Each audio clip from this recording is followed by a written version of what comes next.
নমস্কার বন্ধুরা, আমি নিরুপমা স্টিচ অ্যান্ড টিপসে আপনাদের সবাইকে স্বাগত। তো আজকের ভিডিওটা কিন্তু একটু অন্যরকম হতে চলেছে। যারা সেলাই শিখবেন ভাবছেন বা সেলাই করবেন আর ভয় পাচ্ছেন যে কি লাগবে না জানি, তো তাদের জন্যই আজকে ভিডিওটা। তো আজকে কিন্তু আমি বলবো যে কি হলে প্রথমেই আপনারা সেলাই শুরু করতে পারেন। তো প্রথমে দেখুন, একটা মেশিন তো অবশ্যই জরুরি, খুবই দরকার।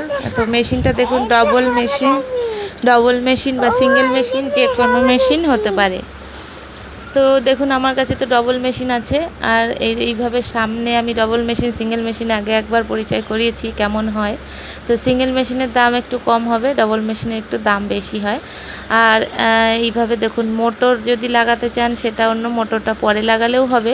কিন্তু সবথেকে মেইন দরকার কেচি। এখানে দেখুন আমি হালকা কেচি ইউজ করছি। কাপড় কাটার ক্ষেত্রে কিন্তু এই কেচিটা খুব একটা কাজ করে না। আর এই কার্ভ স্কেলটা দেখুন, এটা তো আমার কাছে পরে আমি কিনেছি, এটা আমার প্রথমে ছিল না, এটা না হলেও চলবে। আর দেখুন, এখানে ইঞ্চি টেপ কিন্তু অবশ্যই দরকার। কেচি, ইঞ্চি টেপ, মেশিন, এটা নিয়ে কিন্তু আপনারা কাজ শুরু করতে পারেন।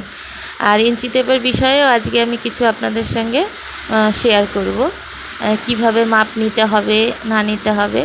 আর এই কটা জিনিস কিন্তু অবশ্যই দরকার: মেশিন, কেচি, ইঞ্চি টেপ। আর এই দেখুন একটা স্ক্রুড্রাইভার। এই স্ক্রুড্রাইভারটা কিন্তু অবশ্যই দরকার, এটা মেশিনের সাথেই পেয়ে যাবেন।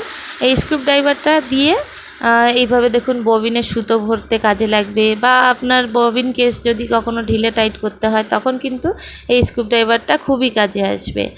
তো এই গেল তিনটে জিনিস, আর মেশিন একটা। এই চারটে জিনিস মাত্র নিয়ে কিন্তু আপনারা কাজ শুরু করতে পারেন, সেলাই কাজ শেখা বা কাজ করা শুরু করতে পারেন।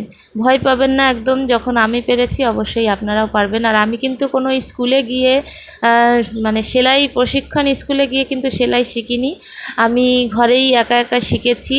হয়তো কারুর কাছে গিয়ে 2 মিনিট দেখেছি একটু কেউ সেলাই করছে, সেটা দেখেই কিন্তু আমি সেলাই শিখেছি।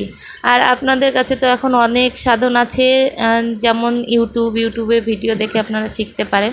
আর ইঞ্চি টেপের ব্যাপারে একটু বলে দিই, এই যে অ্যালুমিনিয়াম মতন লাগানো থাকে, এইখানটা থেকেই কিন্তু মাপটা শুরু হয়। কখনোই কিন্তু এই 1 নম্বর থেকে মাপটা শুরু করবেন না। এই অ্যালুমিনিয়ামের থেকে এইভাবে মাপ শুরু করে 1 2 3 4 করে দেখুন এইভাবে কিন্তু মাপ হয়। আর উল্টো পাশে যে ছোট ছোট লেখা আছে ওটা দিয়ে কাপড়ের হিসাব করতে হয়, এটা দিয়ে বডির মাপ নিতে হয়। তো দেখুন এখান থেকে 1 2 3 4 করে এইভাবে করে 60 ইঞ্চিস অবধি এই ইঞ্চি টেপে থাকে। আর এই ইঞ্চি টেপের 60 ইঞ্চিস অবধি দেখুন এখানে দেখা যায় না, এই অ্যালুমিনিয়ামটা দিয়ে আটকানো থাকে। 57 58 59 করে 60 অবধি থাকে।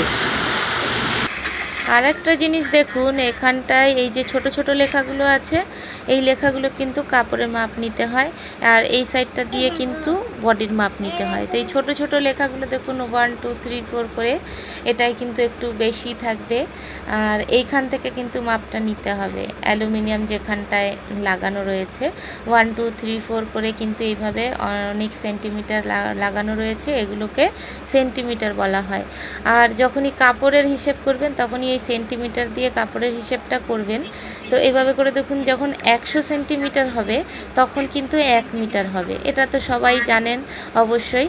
তো 100 সেন্টিমিটার হলে কিন্তু 1 মিটার হবে। এরপরে আপনি যদি চান 90 সেন্টিমিটার 80 সেন্টিমিটার এইভাবে করে কাপড়ের হিসেবটা নিতে পারেন। আর 50 সেন্টিমিটার যখন হবে তখন কিন্তু হাফ মিটার কাপড় হবে। আর দেখুন, আমার ফিতেটা এখনও কিন্তু মানে ছেঁড়াই রয়েছে, আসলে অনেক দিনের পুরনো ফিতে এটা। আজকে আমি কাজ করতে করতে আমার কিন্তু এইভাবেই আমি কাজ করছি, কোনো স্কুলে না শিখে। আজকে 25 বছর ধরে আমি কিন্তু সেলাই করছি, আর সমস্তটাই কিন্তু আমি পারফেক্টভাবে বানাচ্ছি। তো মাপটা এইভাবে নিতে হবে। দেখুন, বডির মাপ নিতে গেলে দেখুন এইভাবে কিন্তু মুড়ে নেবেন। আর সব সময় খেয়াল রাখবেন আঙুলটা এইভাবে কিন্তু ভেতরে ঢুকিয়ে তারপরে মাপটা নিতে হয়। অনেকেই আছেন যারা চেপে মাপ নেন একদম সোজাসুজি, কিন্তু এইভাবে না, আঙুলটা ভেতরে ঢুকিয়ে মাপটা নেবেন। কখনোই ভুল করবেন না, তাহলে কিন্তু যে জিনিসটাই তৈরি করবেন সেটা কিন্তু টাইট হয়ে যাবে। তো দেখুন আমি একবার এইভাবে হাতে মাপ নিয়ে দেখাচ্ছি। এইভাবে যখন মাপ নেবেন তখন কিন্তু এই দেখুন এইভাবে চেপে নেবেন না, এইভাবে যেন আঙুলটা ঢুকে যায়, একটা আঙুল যেন ঢুকে যায়, অতটা কিন্তু লুজ করে মাপটা নিতে হয়। সেই জন্য আমরা একটা আঙুল ভেতরে রেখে সবসময় মাপটা নিই।